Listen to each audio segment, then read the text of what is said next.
or if someone else is able to screen share and show the Quicycle website, we could show. But there's sure, one of the so there's one of the tabs along the top says Computational Tools. So my glamorous assistant. There we go. So. Oh, I'm not sure if you guys have noticed. If you click on that, that's a little kind of Easter egg, by the way. If you click on it, it will flip. Oh, the picture. The picture, yeah. Oh, oh, yes. That's plus and minus, is it? Yeah. You beauty. Well done. just as a bit of fun. Some terrible JavaScript code, which is quite good. So this is just kind of summarizing what we've got. So there's sort of two links to each of the repositories. So the links there, the ones linked, RPi and Arthropod, are linking to my sort of personal GitHub accounts, and this is where I'm just hacking away on stuff and improving stuff as I go. And whenever I'm needing to modify things to the calculations I'm doing, I'm modifying it there. So that's got instructions on how to get those downloaded and installed on your local machine. If you're using Linux or Mac, it should work fine. If you're using Windows, I've never tested it on Windows. I've never had anyone on Windows to test it. So I don't know if it will work. You're on your own. And that's my website. And then, but if you scroll back down, Arnie, there should be a bit there that says the current stable versions can be found here. So there is a Quicycle GitHub organization, which has got these two and a couple of other bits and pieces that are sort of precursors for this kind of stuff.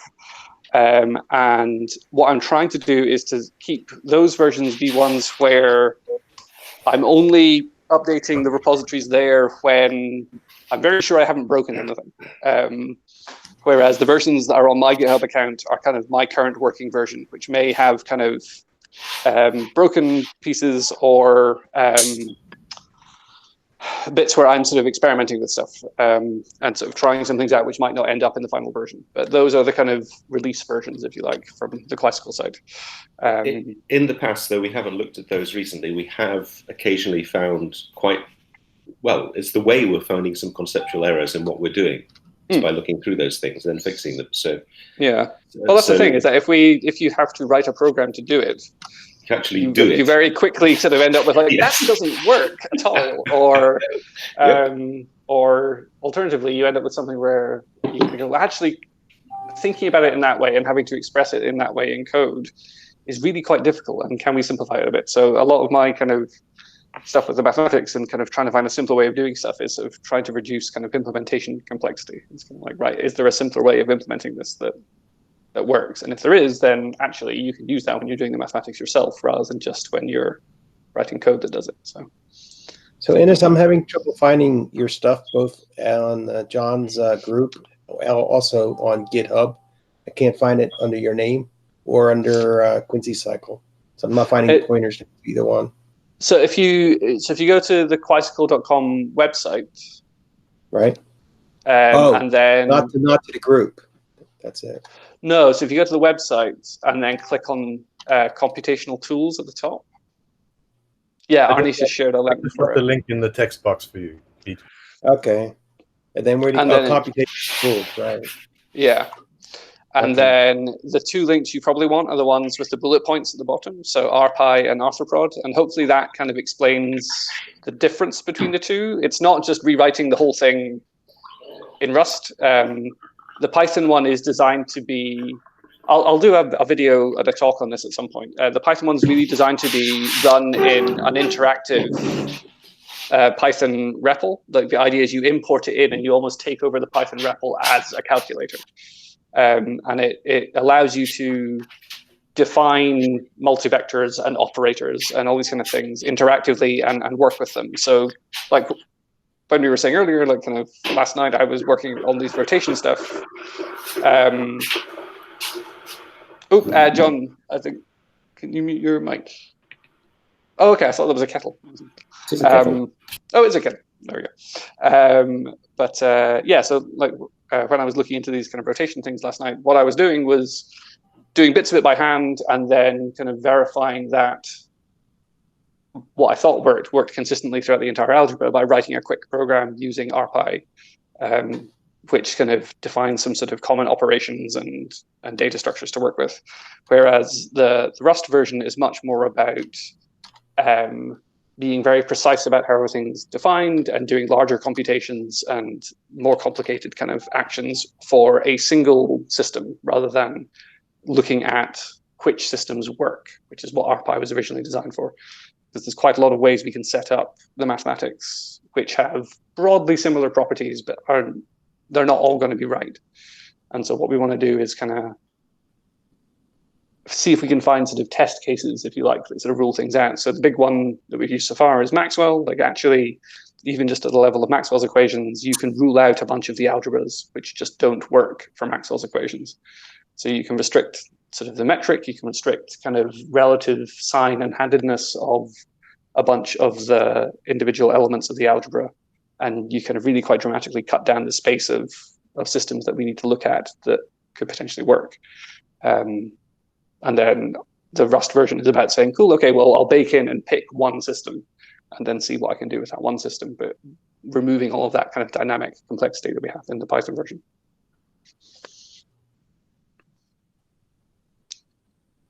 So is there any thought of being able to apply this? When I was in high school, I was hanging out at the university, and some of the guys were doing work where they were taking quantum physics and producing images of orbitals, like the SPD orbitals. So you could actually take the math and apply it to something, so you could see it visually. And I was wondering if any of the stuff, any of the code you've been working on, could be used to do graphical representations of the work that John's been doing.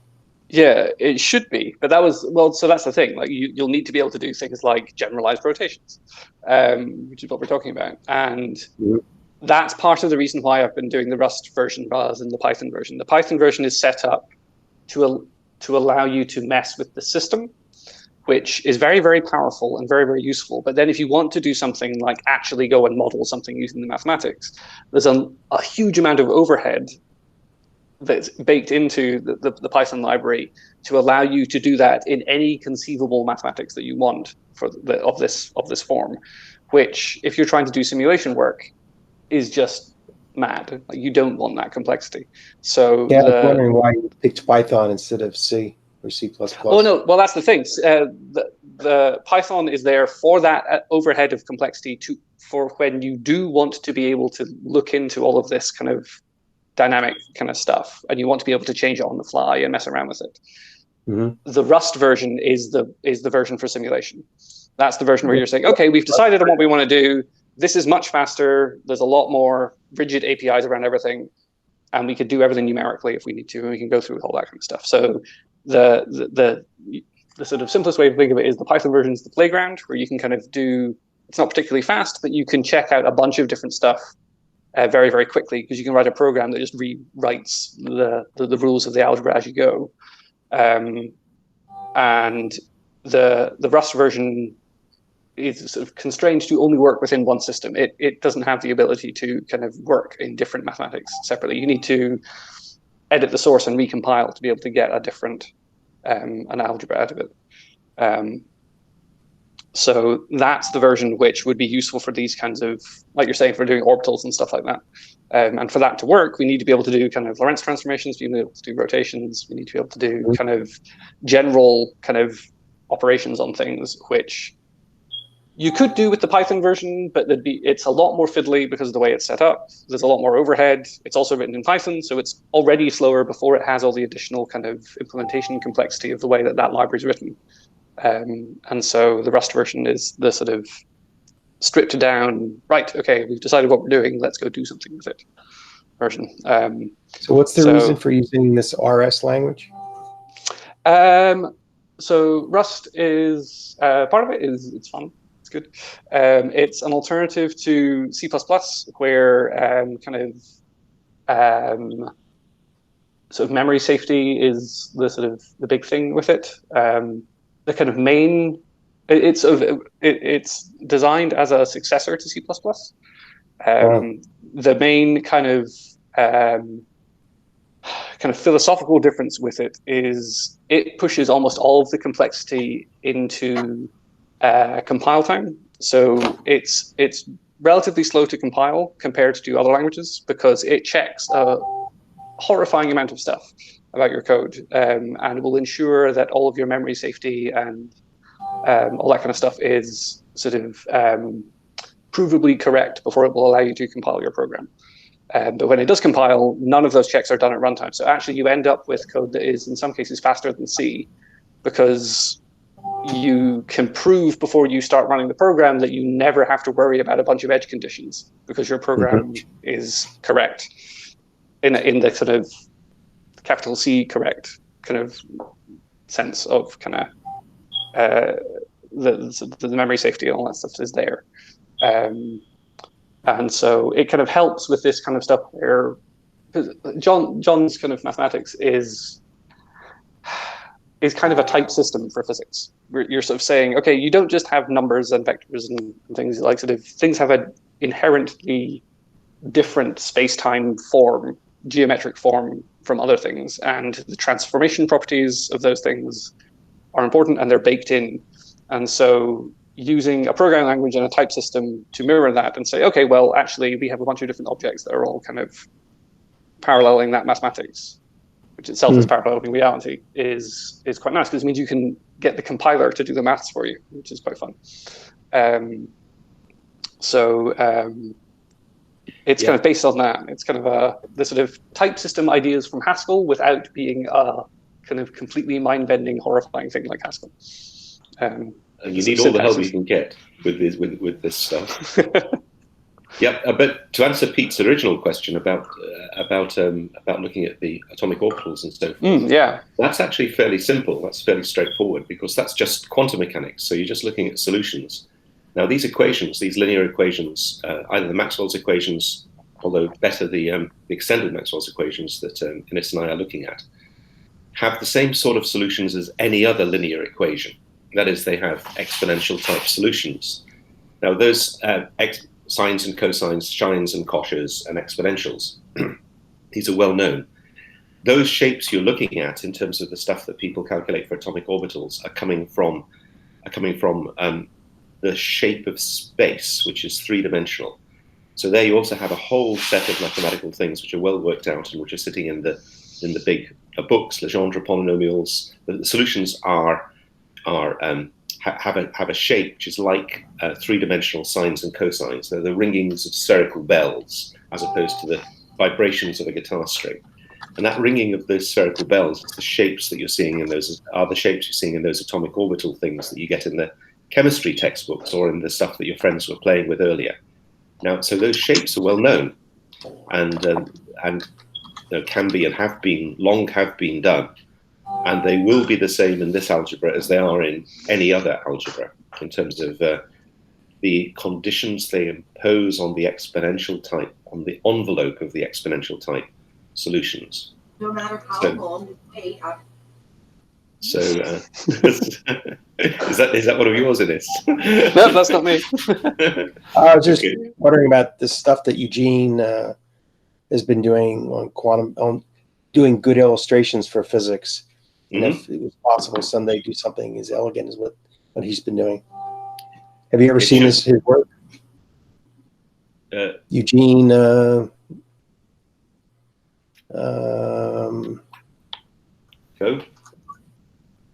It's called Physics by Eugene KH. Here, I'll just put it up. Stick it on the chat screen. Yeah. Where's that? No, I don't think I've seen this stuff. Present now. Window. This stuff. Okay, good. No, you're not sharing screens yet. Oh yeah, there it comes. Like here's what he did on quantum. No, I haven't seen this stuff. No, this is cool. Oh yeah, very nice. Yeah, no, it should be exactly. It should be. There's no difference in the shape of the mathematics. The kind of solutions you get within absolute relativity are the same sorts that you get within Dirac algebra or within any three-dimensional algebra. The projections of those things. So it's still the same sort of linear equations. Although in quantum mechanics, is he using Schrödinger? Do you know quantum mechanics there, ordinary quantum mechanics? I don't know how he's doing this, but the graphics is incredible. Graphics are beautiful, aren't they? Yeah. I think it's wave mechanics there, but nice just looking to understand your work more visually, like he's doing here with a lot of other quantum mechanics, right? So yeah. No, I was wondering if the I'm incompetent at this level, Pete. This is for artists, not for. No, this is something I couldn't do. I mean, no, at least a little bit more. Like you gave a presentation about 2 or 3 weeks ago, where you showed the 4-dimensional projection down into 2D of the Quicycle, right? And you showed it going slow and then speeding it up till finally it had a shape. Yeah, like that kind of level. Yeah. Okay. Yeah. And then applying something like an electron approaching a proton and going into an orbital, and how it progresses in time as it goes. Yeah. I know what you mean. Actually, that's something I'd like to get working as well. If anybody wants to take the source code for that on board and get it up on our website, that would be something. I don't think his stuff is open source, unfortunately. Oh no, I'm talking about mine. I'm talking about the quantum bicycle thing I showed the other day. Yeah, I had a look at it before. Sadly, the way that runs will no longer run on a modern web browser, so we need to rewrite it. But I should be able to rewrite it in JavaScript, I think. The core part of it is a sort of like 4 lines of code at the core of it, or a bunch of sines and cosines. That's all you need, and then run that. So the rest I'll have a look. I think I've got a copy. I think you sent me a copy of it at one point. Oh, I did. Yes, that's right. Yeah. I'll have a look, and I should be able to get something working. Yeah, no, it's written in JavaScript, I think, so it's very primitive. No, it's in Java, but that's the thing. It's written in Java from the time when they thought that Java was going to be a language for the web, and you'd kind of run Java in your browser, which didn't really take off. But it's been very successful on Android phones. Oh yeah, it's been very, very successful in a lot of ways. Yeah, my company where I work is all JVM based. But yeah, just as a interactive thing in the web browser, it kind of got beaten by JavaScript in that respect. Yeah, I remember modifying that. I got it from Fergus Murray, who'd put an applet up, which is long gone as well. His stuff. He's a teacher in Edinburgh, I believe, and then I modified it to be able to be more interactive. That was 2007. That stuff was working. So I've still got it working. I can run it. I can run it in a command line window, but that's the only place it's working. So and even that warns me all the time. This stuff is way out of date, and I shouldn't be using it anymore. Yeah, I got that working at one point as well, and it basically says, "Okay, I'm going to run, but what are you doing? Why are you doing this? You do it this way." Yeah, that's hilarious. Yeah. So you're going to put that up on Quicycle.com on the Computational Tools page. Yeah, I'll see if I can. I'll have a look. I'll see if I can get it running, because if we can get it running, we can just embed it the same way that little. The grid that flips between the kind of the forms and the sign is just a little JavaScript script that's embedded into the page. We should be able to embed it into the site. How many hours does it take you to do a thing like that? For that one, potentially it only takes an hour or two, because like John said, it's the main thing is the sines and cosines in the middle of it. It would take more time to have all the sliders. So to set something up that is controllable the way that John has it at the moment will take longer. But to have something that just is a little animation of that rotation should be fairly quick. I did one before that was kind of like a double looped kind of wobbly photon. How much harder does it get when you want to extend it to 2 particles? Probably not too much harder, because you're just you have it's the same stuff but just with an offset, I suppose, isn't it? Because you'd have the same kinds of power. Well, I suppose if you're showing interactions with things, I don't know. I think Pete is talking about what's been my dream for several years, is to be able to take these equations that represent these real particles, plug a bunch of particles into the system, let it run recursively, and look at the observational thing that it generates. And my expectation is that we should see these same kind of fractal details created by electromagnetic in nature, but that's a much bigger simulation to Yeah, run. at that point you're into like the 3-body problem stuff. Yeah, so like the idea of like sort of actually like doing one particle or doing two things, that's fine.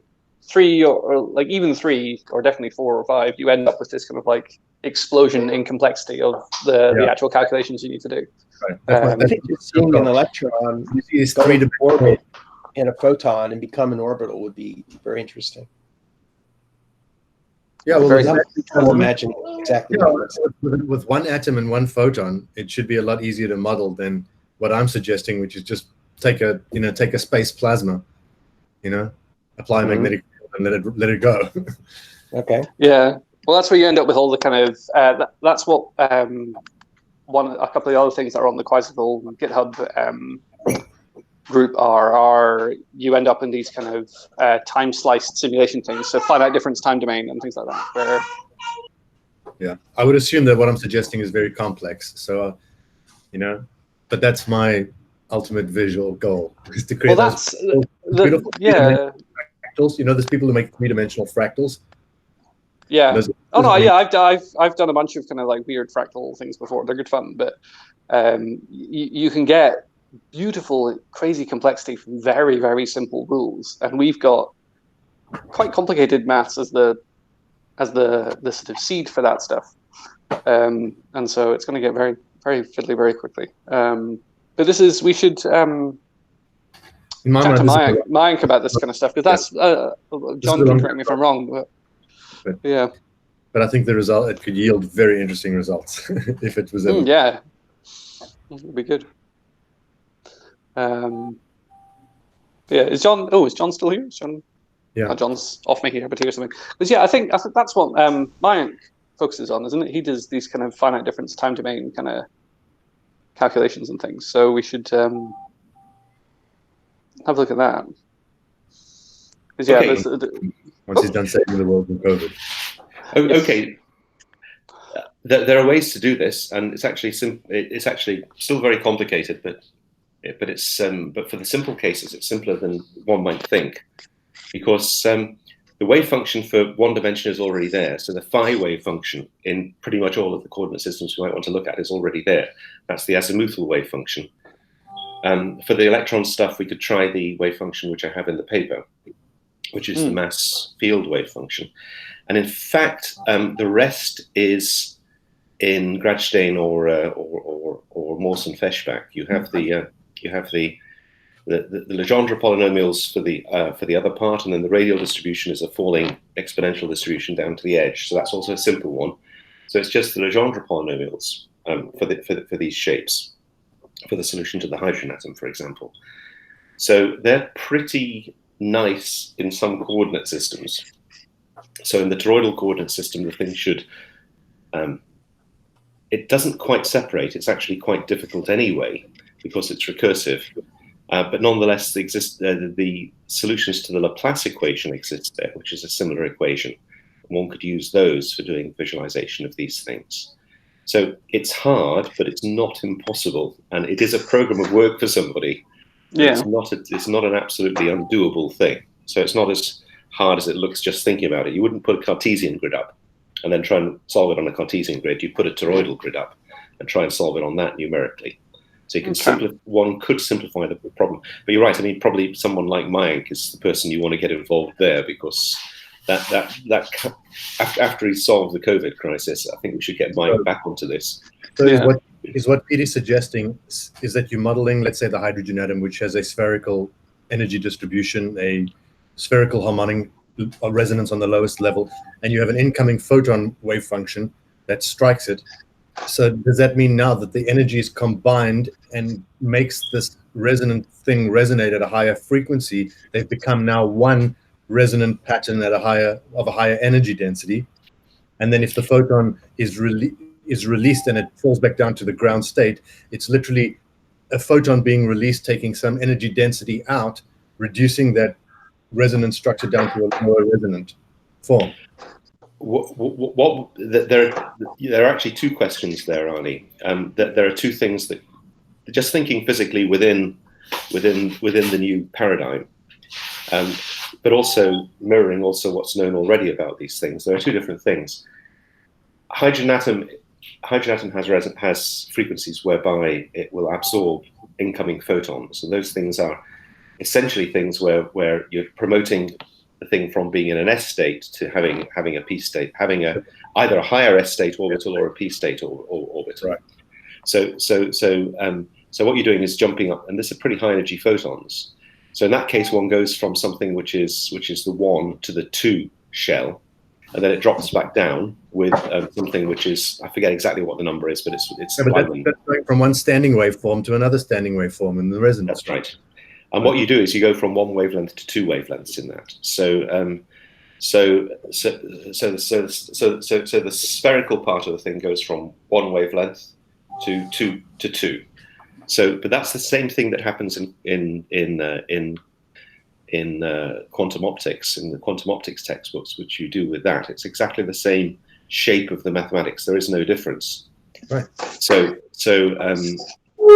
as it should be, because the new theory doesn't completely throw away the old theory, it simply takes it to a deeper level. Right. So, and the other kind of thing you can get is you can get angular momentum absorbed, and then you go from an S to a P, and then those orbitals will form that double load thing, which you show those beautiful pictures of. So that's a transformation there. That's one kind of way of absorbing stuff, and that's absorbing stuff for a hydrogen atom. If you want to absorb stuff for something more complex, a dipole or something like that, into a dipole mode of, let's say, helium, for example, or a crystal, then it's more complicated, because then it will absorb a range of energies, and those energies appear in the whole thing. And what they do actually is shrink the whole thing a little bit. So I'm not sure how that would look. So all you're saying there is that when you're in a more complex configuration, there are more possible nodes, resonant nodes, that it can go to, because it has more, a more complex shape, more complex distribution. Yes. But the same process is at work. It's absorbing an amount of energy density, which moves it from one nodal state into the next. From one quantum state to the next, exactly. And this is I'm trying to speak out a way of trying to imagine how you would algorithmize your math to describe the physical reality of just a photon absorption and a photon emission. Just simple. You know what I mean? But I know what you mean. Simple with lots of quotes. Yeah. I know what you mean. What I'm saying is, if what we're saying is true, that the Schrödinger, just energy distribution, the shapes of the orbitals are simply the spherical harmonic resonance series. So then it's not like you have separate electrons necessarily. It becomes one energy density, resonant energy density complex. Yes, it goes from one to two wavelengths essentially, and modeling that. Meaning, if you could model that visually, you could literally show, those beautiful images Piet was just showing us on that other side. You could, if we had the math to model that, and you could represent it visually, just starting with a simple one photon, one atom model. I think the thing is that the mathematics to model that already exists. So I was wondering more about just the creation of a hydrogen atom, where you have a proton and one of your okay, you're thinking about going the other way, and how it approaches proton and how it changes shape to finally turn into an S orbital. That's a beauty. That's a beauty. That is a beauty. No, I'm with you on that. Look, the other thing that we just talked about, that thing must be modelable within ordinary quantum mechanics, ordinary quantum optics anyway. So the mathematics of the new theory precisely parallels the old theory in every way. So if the world community cannot do that, or has difficulty doing that stuff, we'll have exactly the same amount of difficulty that the world community has had up till now. If such a visual thing doesn't exist for the hydrogen atom going to S1, S2. Well, they just don't say anything about what happens in between, right? But what you said about going from an electron plus a proton to a hydrogen atom, now that's interesting and that's new. So that would be a really cool thing to try and do. And I think the place to start is Martin's 2019 Photon in a Box article. Okay. So that thing's up on Quicycle at the moment. So if you look at Vandermark's 2019 paper and start there, what that does is that puts, because the only difference between hydrogen or the formation of hydrogen and the formation of a particle in a box is one's written in spherical polars and the other one's written in Cartesians. So, and Martin's already done the Cartesian case. what happens there, of how the thing works there, light in a box works, and how the extra size appears, so how the de Broglie wavelength appears with the light in a box. So that's done. What happens as it's going towards the photon? I mean, the proton. You're meaning the point where they actually meet, aren't you, Pete? Now, when they're coming together, but before they've gotten together. Okay. Well, what's it look like as it's getting close, but hasn't gotten there? No, well, yeah, but there is a time. There is a period of time where the electron is still approaching. Yeah, that's right.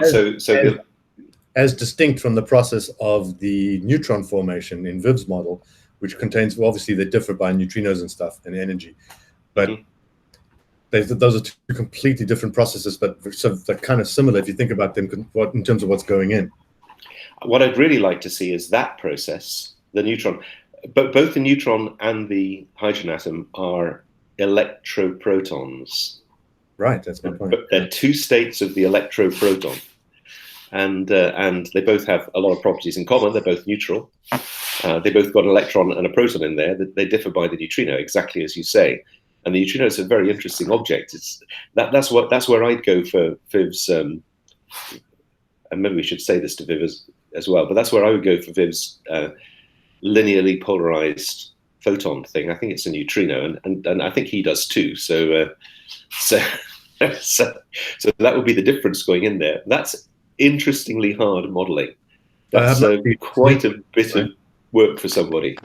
But on the other hand, it's maybe not that hard. Those Russians, for example, that we were just talking about just now, they're the kind of guys that do this sort of thing. And actually, I don't know if that's that hard. I might even have a go at it. That might be something. I've just bought a copy of Morse and Feshbach.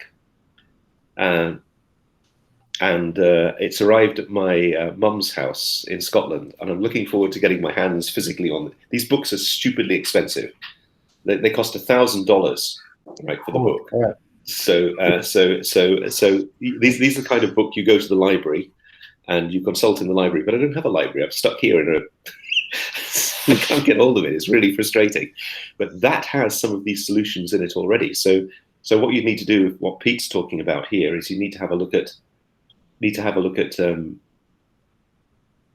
the confined electron, which we can describe mathematically. That's okay, because it's an oscillation which is in toroidal coordinates, which is just the azimuthal oscillation. So you can describe that part of it, and then stick it into half-integer Legendre polynomials, which are in the book. So anyway, why can't you think of it in outer space as being unconfined as it approaches the proton? No, the electron is confined by itself. Otherwise, it would just spang off into a photon, wouldn't it? So the electron self-confines. You're saying an electron automatically will disintegrate into two photons? No, I'm saying automatically will not do nothing of the kind. Electrons are their own box. Otherwise, right. So the electron is confined in the sense that an electron exists. Okay. And exists with so that's what I mean by the confinement. I mean the self-confinement of the electron. So that's the bit that's missing in present-day physics, is how that is modified. And the way that it gets modified when it gets near a proton is it gets much bigger. It's the same shape, same double looping shape. I thought it got smaller. No, it gets much. No. The electron's 10 to the minus 13 meters ish, 10 to the minus 12 meters. And the hydrogen atom's 10 to the minus 10 meters. It's much bigger. Why does the electron itself get larger as it accelerates? Because it's increasing speed. It's not accelerating. It's decelerating. It's bound. It goes towards the proton. It's accelerating. Oh, that's right. But it loses that energy. That energy is radiated, Pete. Oh. 13 points. So obviously, confining potential is negative energy. So an electron from free space falling into a proton emits a photon, 13.2 electron volts. Out comes light. Right. So the hydrogen atom is a lower energy state than proton and electron. It falls in. It doesn't. So John, the electron still maintains its toroidal topography or not? It still maintains its toroidal topology. And now, in Viv's model, the proton is equatorial in its charge distribution. Are we talking about concentric toroidal topographies? We're talking about two topographies. One of them's a trefoil knot, that's the proton. The other one's a double looped photon, that's our electron. Those two things have an internal topology which is different. They have rotations, internal rotations. Proton has 3 of them. The electron has 1. That's why the proton is so much more massive. So inside there's still light doing this knotted stuff, a trefoil for the proton. And we could do this sort of thing. That sort of thing we could put up on the website in principle. Anyway, so you have a trefoil knot for the proton, and you have the double loop for the electron. That's the core of the thing. Now those two motions are still taking place. The electromagnetics of that is all linear, so those two things can coexist on top of one another. But what happens externally is at some point that whole thing clicks into a radial distribution, charge distribution for both the electron and for the proton. Because if it doesn't, why does it do that? It does that because it cancels the magnetic field, and cancelling the magnetic field is much stronger than the electric field. So are you saying the two charge centers are orbiting each other like a binary star? In that they have the same de Broglie wavelength, yes, but they're not orbiting each other. They're more like the hydrogen atom, where they're embedded in one another. So that's what I'm saying. Well, would we consider them like concentric toroidal topographies, one within the other, with the magnetic fields going into the third dimension, like Viv describes? So they are concentric spherical arrangements, electromagnetically speaking. They're concentric spherical arrangements outside of the outside of 1 angstrom, but inside they maintain their one toroidal topology, and the second one a knotted toroidal topology. So it's a torus in a knot. So the hydrogen. So they interleaved. Yeah, they interleave. Yeah, they just flow through one another. It's linear. Cool. Any flow, any vortex. You can have a vortex within a vortex. A vortex of vortices. Perfectly possible. Such a fascinating talk or presentation or whatever to go the difference between that configuration and the neutron. Okay, you're on. Because for the neutron, it does get smaller. The electron gets smaller, not bigger. So what's happening there is the internal fields of the electron and the proton are sharing. So there, what you have is you have a bit of electronness inside the proton. They're combining into one single flow. Yeah, that's the difference. Whereas opposed to having two separate flows that are in a dance around them. I love it when that happens in it. That is so good. Oh, that's really cool. Okay. Yeah, okay, right, good. Yes, exactly. And the difference between the two states is the mass energy component of the neutrino and its angular momentum. It's yes, but not quite. So you're ending up with plus some kinetic energy. No. Yes. So you're ending up with this. I'm going to fail to explain that. No. Okay. So yeah, go for it. Fail away. That's okay. I just failed. I fail all the time. It's the best thing. The more failure, the better. No, yeah. So no, I'm just thinking like in terms of the configurations you've got there. So you're ending up with sort of two, like in a proton, you're saying you're ending up with two. Separable is going to be the wrong word because they are kind of bound together. But like sort of in principle, two separate elements that are kind of interleaved through one another. Yes. And in the neutron, you have similar starting elements, but they actually connect together to form one more complex overall. Yeah. You have some sort of a link. They're both still there. The neutron's more massive than the proton. Yeah. And in addition, there's a link. Now that link isn't the mass energy of the neutrino because it's quite a lot more. It's 3 electron masses or so the difference. So it's quite a lot of extra mass. But it is a configuration it has an extra spin. The neutrino is carrying away some spin, half h bar of spin.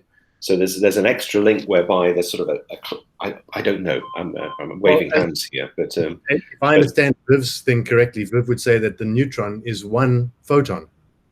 Yes. Doing it per rotation per wavelength. It's just a different configuration. Exactly. Yeah, that's what I'm saying. Like in the neutron case, they're binding together to be one thing, single with a flow. Whereas the proton is 2 flows that are combined. Embedded. Yeah. You mean with the proton plus electron? I mean, imagine like the yin-yang thing, but in a spherical yin-yang. You know what I mean? That's exactly the sort of thing to imagine. Yes. Yeah. But we're even talking just about the proton case, not just proton plus electron. Like the proton is 2 things that are interleaved. The And the proton is neutron three. is one. Proton is three things that are Three things in three quarks. It constitutes a single flow in three perpendicular directions in the. Yes, no, but that's in what I the- mean. I'm saying that when this is coming, when you're So does the neutron. The neutron is also three flows, but one flow has an extra twist in it somewhere. And what the extra twist does for you in the proton, in the electron you have left, left, left, left, left, left, left. In the proton you have left, left, left, click, left, left, left, click, left, left, left. Same pivot, but three lefts make a right. In the neutron you I've never have. seen this before. Yeah, no. This is something that we were talking. Yeah, this is a good one. Arnie was just saying that this is something missing from his talk that he wants to put in. So he wants to redo the whole talk, being a perfectionist. By the way, it is. As a perfectionist, meet Arnie, perfectionist. You should both change your second name. Nice to meet you, sir. Anyway, But I mean, so it's interesting, John, because Viv seems to be describing. I mean, you could see these resonances are in sets of three, and they're resonant loops with different kind of. Yeah, that's right. Like you described the trefoil situation. These are like triple resonant structures, all resonances within triples, so to speak. It's really cool. So in the proton, there should be three pivots, aren't there? No, there's one. There's one pivot. There's one. Okay, look. What we should say somewhere is. What we should say somewhere is that look, theory is stuff you make up. It's speculations, and Viv and I don't agree or don't see the underlying physics in the same way. Viv has his own way of looking at it, which I would not want to stop in any way, shape, or form because it's very brilliant. But I see things in a slightly different way. So he tends to see things in flatland where I see it in 3D, and. But we both have the fourth dimension the same kind of way. So he's drawing these things more in a plane, and I'm tending more to go towards something which is spherical. Well, he's saying the magnetic fields give it in the third direction. I know. I would say it's not like that. I say the whole thing has to rotate and cancel the field. So. But nonetheless, the essence is exactly the same. Viv and I don't disagree on very much, but the actual is Viv not saying that it tumbles like you say the electron tumbles? Is Viv saying it doesn't do that? I haven't heard him say it precisely, but I think he's still thinking about it. You see, it's yeah. I mean, it's a discussion. It's a long. Yeah. Here's Nina. Hello. All right, Nina, do we need to stop this? Well, I just need a plate and a spoon of flour. Okay, plate and spoon. Okay, right. Okay. Good morning. Yeah. On your slide there, Arnie, there was one thing I wanted to double check with yourself and John with in the top left, the kind of artist's impression of an electron kind of thing that we have. Yeah. I was wanting to see if I was misremembering this or not, John. But I was sure you said before that the outer ring is kind of an exploded snapshot of the kind of shell-like thing in the center. Is that right? That's exactly right. What you have to do is that's one. It's not that the model is those two objects. Yeah, one's a sort of exploded view of the center. That's right.